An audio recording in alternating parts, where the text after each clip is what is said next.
আমার নবীর ফরমান অনুযায়ী আমরা জান্নাতের বাগানে বসে আছি, তাই না? তো মহব্বতে বলুন না সুবহানাল্লাহ। জান্নাতের বাগানে বসার সুযোগ সবার এখানেও হবে না, ওখানেও হবে।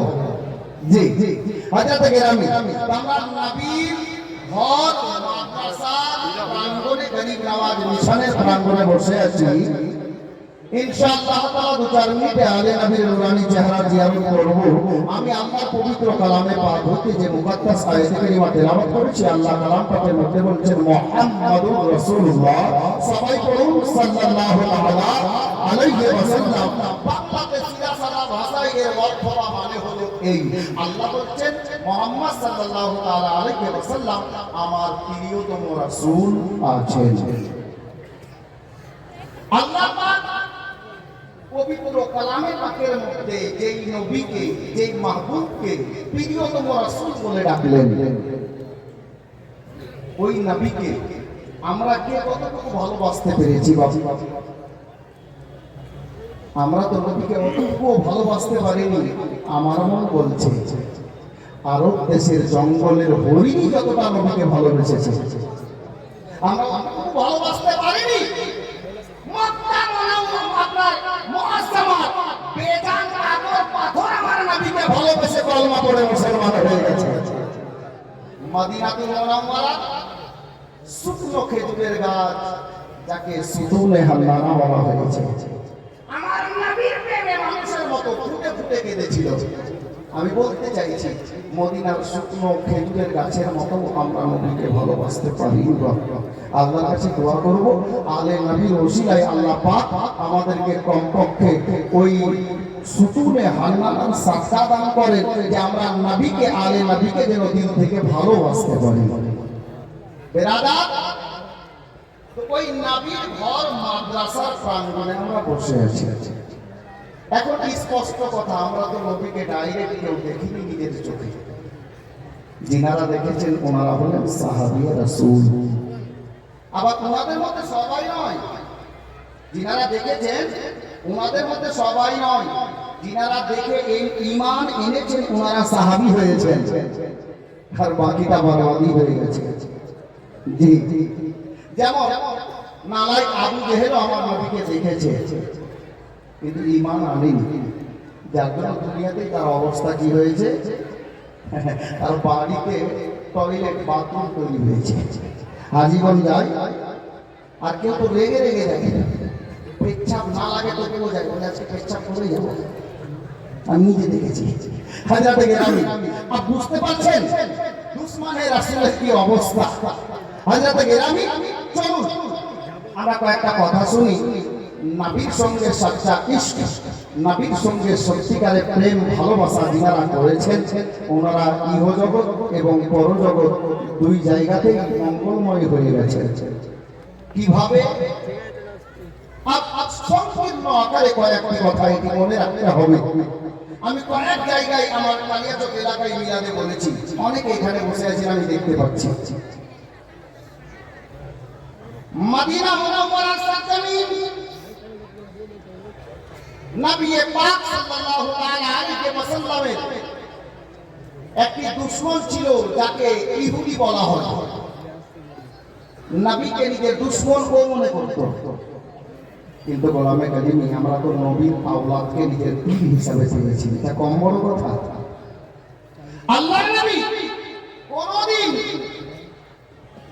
কোন দুশমনকে বদদুয়াও দেননি। জোরে বলুন সুবহানাল্লাহ। দুশমনকে বদদুয়াও দেননি, বরঞ্চ যারা আমার নবীকে কষ্ট দিয়েছে আল্লাহ পাকের নিকটে আমার নবী দোয়া করতেন, আল্লাহ গো এরা আমাকে চিনতে পারেনি যে আমি আপনার দয়ার নবী, আমাকে চিনতে পারেনি আমি আখিরি জামানার আউয়াল ও আখিরি নবী। মাওলা যদি এরা আমাকে চিনতে পারত তাহলে আমাকে কষ্ট দিত না। আল্লাহ গো আপনি এদেরকে ক্ষমা করে দেন। আমার নবী ক্ষমা করে দিতেন এবং আল্লাহর কাছে দোয়া করতেন উনার দুশমনদের জন্য যারা নবীকে কষ্ট দিত। আল্লাহু আকবার, আল্লাহর নবী দোয়া করতেন যে আল্লাহ এদেরকে ক্ষমা করে দেন, মাফ করে দেন। আর চলুন ওই ইহুদির একটা ছেলে ছিল, বুঝলেন, জওয়ান ছেলে, ভাই আমার দিকে কান, জওয়ান ছেলে ইহুদি এবং ইহুদির স্ত্রী দুইজন সকাল সন্ধ্যা উঠতে বসতে আমার নবীকে কটু কথা বলতো, খারাপ ভাষা ব্যবহার করতো, গালাগালি করতো। ইহুদি জামান ছেলেটা ভাবলো নিশ্চয় মোহাম্মদ আরবি আমার মা এবং আমার বাবার দুশমন আছে, নচেত উঠতে বসতে সকাল সন্ধ্যা আমার মা আর বাবা ওই মোহাম্মদ আরবিকে খারাপ ভাষা ব্যবহার করে, গালাগালি করে, নিশ্চয়ই একটা খারাপ আছে, আমার মা বাবা দুশমন আছে। এটা ইহুদির বেটার ধারণা। ইহুদির ছেলেটা, ইহুদির বেটাটা মনে মনে ফয়সালা নিল কি যে ওই মোহাম্মদ আরবি থাকবে না আমার মা বাবার দুশমন দুনিয়াতে থাকবে। শোনার আগে সবাই বলি নাউজুবিল্লাহ। ছেলেটা মনে মনে এরাদা করলো কি, ফয়সালা নিল কি, ইহুদির বাড়িটা ছিল মদিনার এক রাস্তার ধারে। ও এটাই ফয়সালা নিল কালকে সকালবেলাতে একটা তলোয়ার নিয়ে রাস্তায় দাঁড়িয়ে যাব, আর মোহাম্মদ আরবি যখন এই রাস্তা দিয়ে যাবে এই তলোয়ার দিয়ে মোহাম্মদ আরবির গর্দান কেটে দেবো। জোরে বলুন আস্তাগফিরুল্লাহ। এই ছেলেটার এটা ফয়সালা, কোন ধারণা এসেছে যে আমার নবীকে দুনিয়া থেকে মিটিয়ে দেবে। বেরাদানে ইসলাম সাহাবাতে কেরামি তারপর দিন সকালবেলা আল্লাহর নবী মসজিদে নববী শরীফে, আর এদিকে ইহুদির বেটা তলোয়ার, নাঙ্গা তলোয়ার নিয়ে রাস্তায় দাঁড়িয়ে গেল, এই মোহাম্মদ আরবি রাস্তা দিয়ে আসবে, তলোয়ার দিয়ে আমি কাজ তামাম করে দেব। কিন্তু আমার নবী যে ইলমে গায়বের সংবাদদাতা নবী, এই ইহুদির বেটাকে খবর নেই যে নবী আমার ইলমে গায়বের খবরদাতা নবী। আল্লাহর নবী সেই দিন সকাল থেকে ওই রাস্তাটা চলা বন্ধ করে দিলেন, যেই রাস্তায় চললে পরে ইহুদির ছেলেটার সঙ্গে দেখা হবে। রাস্তা টোটালি চলা বন্ধ। ছেলেটা সকালে দাঁড়ায়, বিকালে বাড়িতে ঢুকে, নবীর সঙ্গে দেখা হয় না। কয়েকদিন এই মতো কেটে যাওয়ার পর একদিন আবার ওই ছেলেটা দাঁড়িয়েছে, আর আমার নবী মসজিদে নববী শরীফ থেকে বেরিয়ে ওই রাস্তা দিয়ে চলতে লেগেছেন, যে রাস্তায় ইহুদির বেটা দাঁড়িয়ে আছে। এখন আপনারা প্রশ্ন করবেন, মাওলানা আমার নবী আজকে আবার ওই রাস্তাতেই যাচ্ছেন, আজকে কি উনি জানেন না? নাউজুবিল্লাহ, জানেন বাবা, কিন্তু উনি জানছেন কেন? ওনার দয়া হয়ে গেছে, কারণ ইহুদির বেটার নামটা জাহান্নামীদের লিস্টে আছে। আল্লাহর নবীর দয়া হয়ে গেছে, নবীকে মারার জন্য ছেলেটা দাঁড়িয়ে আছে, আমার নবী ওই ছেলেটাকে জান্নাতি বানাতে চলেছে। জোরে বলে মায়ার নবী ওই ছেলেটাকে জান্নাতি বানাতে চলেছে। আবার পয়েন্ট নোট করুন, 1400 বছর আগে বেধর্মকে বরবাদ করিয়ে নিজের দুশমনকে আপনার জান্নাতি বানানোর জন্য মায়ার নবী গেছে। আজ 1400 বছর পর ভারতের ইতিহাস তুলে দেখুন, 800 বছর পেরিয়ে গেল, আপনার আমার জন্য তার বাড়িতে হবে। আল্লাহ বেহতর জানে এই নবীর আওলাদ খাজা মঈনুদ্দিন চিশতি আজমিরের সরজমিনে এসে আমাদের মতো মুসলমানকে জান্নাতি বানিয়েছে। আর খাজা করিম নামাজের আওলাদ হুজুর সাইয়েদি সানাদি মুর্শিদি মুহাম্মদ হোসেন উরফুদুল হাদিয়া বাংলার সরজমিনে এসেছেন। আমাদের মতো ভোলা ভোলা মুসলমানকে নবীর কলমা পড়িয়েছেন, বেধর্মীকেও কলমা পড়িয়েছেন, নিজের দামানের নিচে জায়গা দান করেছেন। এই গোলামে কালিমি ভুলে যেও না, সিলসিলায়ে চিশতিয়া বিশাল বড় একটা জুমলা দিচ্ছি। এখানে আমার ওস্তাদে কেরামি গন্তব্যের কথা, আমার ওস্তাদের ওস্তাদ বসে আছেন। আল্লাহু আকবার কবিরা, সিলসিলায়ে চিশতিয়ার মুরিদান, বিশাল বড় জুমলা দিচ্ছি। কবরে নবী তো হাজির নাজির হবেন। শুনেননি মোহাম্মদ বলতে হবেন কিনা? আদা ওদিকে হাজি সাহেব এদিকে মুফাসসির বিল্লাহ, আল্লাহু আকবার কবিরা, কবরে নবী হাজির নাজির হবেন। এই গোলামে কালিমি শোনো, পীরের দামান যারা এখনো ধরনি, মজবুত করে ধরো, জানলে মারা জ্বলতে থাকবে। আরে মুরিদের কবরে পীর হাত ধরো।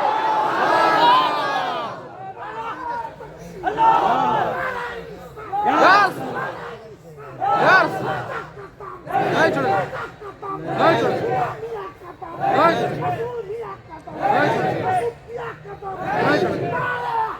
Right! ওইদিকে যাবো ইনশাআল্লাহ। তোমরা মনে রাখবেন, উত্তর না নিয়ে ছাড়িয়েন না। যে শব্দ বলে দিলাম, অনেকে আছে এতদিন করছে, তাই না? কারণ এই বলছে আসমানের মাথা খারাপ হয়ে গেছে, জানলে আমরা তো জ্বলবেই। আচ্ছা বলেন তো একটা কথা, বাংলাতে বলছি, সবাই বুঝতে পারবে। হাতি দেখেছো? হাতি দেখেন ভাই? হাতি, একটা হাতি রাস্তায় চলে, আর পিছনে কুকুর যদি ঘেউ ঘেউ করে, হাতি কিছু করতে পারে? পারে? আর বুঝানো দরকার নেই। মাশাআল্লাহ, সিলসিলায়ে চিশতিয়া মুরিদা। अरे सिलसिलाए जिसके देखे हमेशा जलने वाला জ্বলেছে, কিয়ামত তালাক জ্বলবে, জ্বলতে দে, ও জ্বলতে থাকবে, গাড়ি আমাদের চলতে থাকবে। গোলামে কালিমি, তোমরা ইয়াদ রাখবেন, মুরিদের কবরে পীরও হাজির হবেন। গোলাম হয়েছেন, গোলামির পাট্টা গলাতে মজবুতির সহিত শক্ত করে বেঁধে রাখেন। আমি ওই দিকে যাচ্ছিলাম, কিন্তু আল্লাহু আকবার, গাড়ির রুট চেঞ্জ হচ্ছে, জুমলা আলাদা চলে এসছে। আমি জানি না আমার মাথায় কথাটা কেন চলে আসলো। এটা অন্য কিছু নয়, কালিমির ফয়জান, কালিমির কারাম। আর এই প্রশ্নের উত্তর তো আমি দেব, তার পূর্বে আজকে একজন নয়, দুইজন কালিমির লালকে দেখব, নবীর দুইখানা নূরকে দেখব। अल्लाह तेरी रस्ते पाक में है, बच्चा बच्चा नूर का, तू है इन्हें नूर तेरा सब एक समय दुनिया नूर के देखो इंशाअल्लाह। অনেকে দেখেননি, বসে থাকবে। আচ্ছা বলেন তো বাপ, এই মাদ্রাসার ভিত রাখনে वाला কে? হুজুর সৈয়দি খাজা মাসরুর মিয়া কালিমি আলাইহির রহমান, তাই না? আজকে আমি কয়েকটা কথা বলবো, এখানে যত লোক বসে আছেন এটাও মনে রাখবেন। অনেকে বলবে হুজুর কালিমি ডিপার্টমেন্ট, এত বড় ডিপার্টমেন্ট, এতগুলো মাদ্রাসা, আর দাস্তারবন্দি হচ্ছে মাত্র 29টা ছেলে, 30টা ছেলে। এত বড় মাদ্রাসা তৈরি, এত আমরা দান খায়রাত করি, আর মাত্র 30টা। কোন মাদ্রাসায় 150টা হচ্ছে, কোন মাদ্রাসায় 100টা হচ্ছে। এই কালিমি দিওয়ানা, তোমাকে খবর নেই কালিমি ডিপার্টমেন্ট থেকে কতটা আলিম হাফিজ আর কারি বেরিয়ে যাচ্ছে। আজকে আমি বলবো, এই বছর কালিমি ডিপার্টমেন্ট থেকে হুজুর মাসরুর মিয়া তৈরি করা নবীর ঘর মাদ্রাসা থেকে সারা বছরের মধ্যে কটা আলিমে দ্বীন হলো, কটা হাফিজে কোরআন হলো, কটা কারিয়ে কোরআন হলো, গুনতি করে বলবো। তবে বাবা এটাও বলবো, আজকে বড় একটা সুন্দর নকশা আমার সামনে চলে এসেছে। যখন আমি গুনতি বলবো তখনই ওই উত্তরটা পাবেন, ওই নকশাটা তুলে ধরবো। তবে আজকে দেখো সাহিবে সাজ্জাদার উপস্থিতি হতে চলেছে, কিন্তু আমি বলবো যে ভাই হুজুর তো আসছেনই, ওনাকে দেখে তো আমরা সবাই দাঁড়াই, उनार मोहब्बत हमरा जान मांगो तो जान देंगे, माल मांगो तो माल देंगे, लेकिन ये मुझसे कभी ना होगा कि नबी का जा हो जवान देंगे। तो गोलामे कलीमी हुजूर आसार आगे একটা কোন গোলাম হুজুর সৈয়দি খাজা মাসরুর মিয়া কালিমি আলাইহি রহমাত ওয়া রিদওয়ানের গোলামির পাট্টা গলায় নিয়েছেন উনার মোহব্বতে। সুবহানাল্লাহ। नवाज मिशन हुजूर सैयद मसऊद मियां का दामन